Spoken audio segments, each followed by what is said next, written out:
Bonsoir à vous et bienvenue dans Au Quotidien. La suite en ce jeudi soir, on a le sourire avec Laure Girard ce soir. Rebonsoir Laure. Bonsoir à tous. Et hola Iago, bienvenue sur le plateau. Hola, bonsoir. Régulièrement on accueille sur notre plateau des étrangers qui sont en volontariat européen chez nous en Sarthe. Et ce soir on a la chance de t'accueillir. On va directement commencer par ta petite carte d'identité pour apprendre à te connaître. Regardez ces informations, tu es né le 2 mai 1993 à Vigo en Espagne. Tu es arrivé chez nous le 17 août dernier et donc tu es volontaire européen au sein de la MFR de Bernay en Champagne. Tes passions, l'écriture, la lecture, les voyages, l'histoire, mais aussi la politique. Alors, ta particularité, c'est que tu as déjà écrit 3 livres. Oui, 3 livres, 2 de poésie et un livre sur cinéma. Très bien. Tu aimes la poésie, du coup? Oui, j'aime beaucoup. Tu es le futur Federico García Lorca? Oui, j'espère. Peut-être. Tu as écrit aussi sur le cinéma, c'est ça Oui, sur le cinéma kinky. Oui. C'est un cinéma social de l'Espagne, des années 80.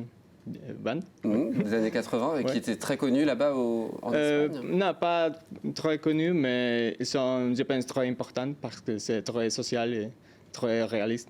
Alors, tu es chez nous en Sarthe, à Bernay en Champagne. Tu fais quoi au sein de cette MFR, cette maison familiale? Je travaille avec les élèves et les professeurs. Et ma principale mission, c'est permettre l'ouverture culturelle des élèves. Et ils sont de 4e à BTS agricole, tous orientés à l'agriculture et service aux personnes. Est-ce qu'ils parlent espagnol? Ouais, c'est la question que j'allais poser. Peut-être quelques élèves parlent un peu et les zapates, ils vont apprendre si nous pouvons aller à Barcelone en avril. Ah oui, à Barcelone, évidemment, oui. Ça ne m'étonne pas de la part des étudiants. On va parler de ta ville à présent. Vigo, alors, direction, vous allez le voir, grâce à la petite carte de Louis-Baptiste Fromont. Vigo, hop, c'est en Galice.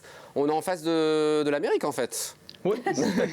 Et je dis ça parce que du coup l'histoire est liée à l'Amérique puisque les Espagnols qui ont rapporté des trésors d'Amérique, oui, c'est arrivé chez vous oui, à Vigo. Nous arrivons beaucoup de trésors et il y a là-bas une bataille très importante, la bataille de Rande. Et là-bas c'est perdu beaucoup de trésors. C'est magnifique, hein. Et Jules Verne en parle dans 20 milieux sous les mers. Oui. Voilà. Il explique que les trésors étaient cachés du coup dans la Ria de Vigo. Oui. Est-ce qu'on surfe à Vigo? Est-ce qu'on surfe à Vigo? Est-ce qu'il y a du surf? Parce que je vois la mer et les plages. Très à côté de Vigo, oui, il y a beaucoup de surf. Ah voilà, je le savais. Vous allez prendre date, direction Vigo pour faire du surf. Vigo, c'est aussi la première ville de l'Espagne à expulser les Français, ça on aime beaucoup moins, lors de l'invasion de Napoléon. L'invasion de Napoléon, mais nous aimons beaucoup les Français. Par exemple, les premières personnes qui ont entré à Paris pour libérer l'exercice nazi, être les exiliés républicains de l'Espagne.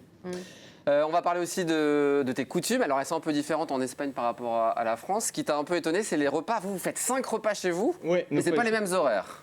Non, nous faisons 5 repas. Nous faisons le petit déjeuner, le déjeuner et le dîner, qui sont les principaux. Ouais. Et après, entre le petit déjeuner et le déjeuner, nous avons l'almuerzo. Nous, c'est les goûters, collation, quoi. C'est ça. Et aussi, autre goûter après-midi. Oui, on n'est pas si loin que ça. On va pas balancer, mais les collègues à la rédaction de l'MTV font un goûter à 10h et à 16h aussi. Pas nous. Pas nous. Enfin, seulement les collègues qu'on embrasse ce soir. Une petite tradition que tu voulais partager avec nous, la fête de San Juan. Si, la fête de San Juan, c'est très important là-bas à l'Espagne et surtout aussi à la Galice. Ah, c'est la Saint-Jean. Mais oui, voilà, c'est la Saint-Jean. Ouais. C'est pour fêter l'été. Il y a énormément de monde, on le voit sur les images que tu nous as envoyées. C'est vraiment une très grosse fête. J'ai l'impression que c'est beaucoup plus conséquent que chez nous en France. Oui, c'est très impressionnant aussi parce qu'il y a beaucoup de fêtes autour de toute la place et tout le monde se rencontre pour célébrer. Et après, nous devons sauter le feu pour avoir bonne chance à la prochaine année. On rassure les gens, ce sont des images de fête parce qu'en ce moment on pourrait se poser la question. Donc là, ce sont des images de fête qui se passent du côté de Vigo. Ce sont des archives. Quelques mots qu'on va faire découvrir, que tu vas me faire découvrir aussi et qu'on va voir, qui sont en espagnol et qu'on va essayer de traduire sur le plateau. Vous aussi, vous pouvez jouer chez vous. On commence par le premier, comment on dit? Guay. Guay. Et c'est comme cool. Cool, ah, ok, guay. Parfait, comme nous. Tron. Et tron, c'est pour dire à ton ami, à ton collègue, tron, fais quelque chose. D'accord, d'accord, fais quelque chose. Très bien. Le prochain mot, à pastar. Oui, à pastar. Pastar, c'est les choses que font les vaches. Ils mangent, ils pastent. D'accord. Et quand tu dis à pastar, tu dis que l'autre personne va à la merde. Ah, donc ça veut dire ruminer en quelque sorte. Je pense qu'on ne doit pas être loin de ça. Malocera. Malocera, pour dire que tu vas avoir bonne chance à quelque chose. Ah, très bien. Malocera. Ouais. C'est pas mal ça. Bonne chance. On va le garder. Et puis un petit mot, alors là il n'est pas écrit, mais c'est un gros mot, j'aime bien, un juron espagnol. Cantamañanas. Cantamañanas. Ça le fait rire, bah oui, parce que nous on comprend pas, mais ça veut dire. C'est chanter le matin. C'est pour les poulettes. D'accord. Faire le kikiriki. D'accord. C'est pour une personne très indulgente. C'est pas très sympa à dire. Ouais. Comment on dit tu me manques, parce que ça fait longtemps que j'ai pas vu mes amis espagnols, donc là c'est très personnel, mais comment on dit tu me manques, je voudrais leur envoyer un petit message ce soir. Os echo de menos. Ochecho, Os echo Osecho, de menos. de menos, Raoul et Raquel. Voilà, le message est passé ce C'est soir. mignon. Allez, un petit questionnaire à présent, on va te poser des questions, Laure. On y va? Ton lieu préféré au Mans ou en Sarthe? L'arc de la Gémerie. La Gemmerie. Ah, c'est bien ça. Avec ce beau cœur. Le mot que tu préfères en français? Le mot que je préfère. Oui. Solidarité. Ouh, Solidarité. C'est un beau Ah ouais, mot. très, très social. Le mot imprononçable en français? Nantes. Ouais, Nantes. La Nantes. ville de Nantes. C'est dur à dire. La capitale du Pays de la Loire. J'ai regardé qu'à différents lieux de la France, ils se prononcent très différents. C'est difficile, c'est vrai. Nantes. On embrasse les Nantais qui nous Ouais, regardent absolument. ce soir. Ce qui t'a le plus surpris en arrivant ici?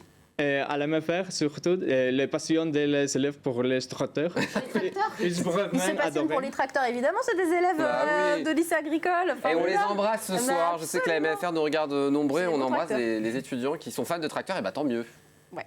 La nourriture française que tu préfères? Les galettes bretonnes. Ah. Les petites galettes bretonnes ou la grosse galette bretonne? Ouais. Ouais, parce que des galettes, il y en a plein. Bah oui. Dans les vraies galettes bretonnes. La nourriture française que tu détestes? Le fromage fort et le moule. Mhm. Le fromage fort. Ah ouais, c'est Ouais. deux trucs un peu différents. Et ce que tu aimes en France? Alors, j'arrive pas à te lire Aurélien Legendre. Ce que tu aimes le moins en France?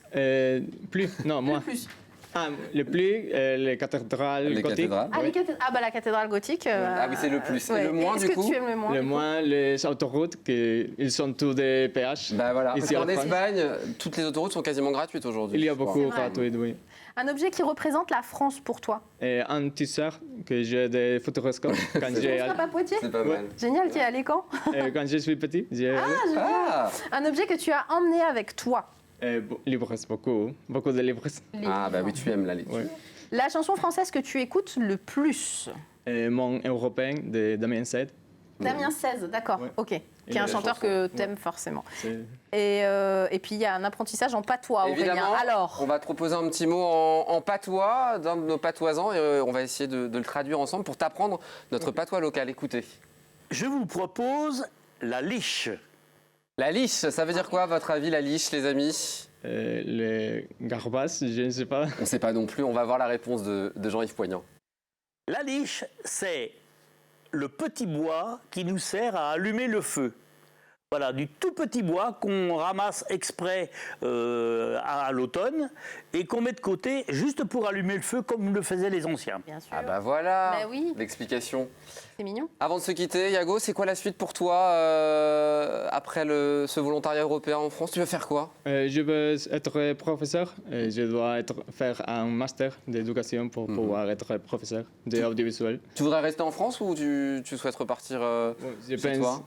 que va partir, mais peut-être je peux retourner plus tard. Tu es le bienvenu en tout cas ici, merci beaucoup. On salue à nouveau la MFR Bernay en Champagne, tu as carrément un pull logotypé, donc on les embrasse encore à nouveau ce soir.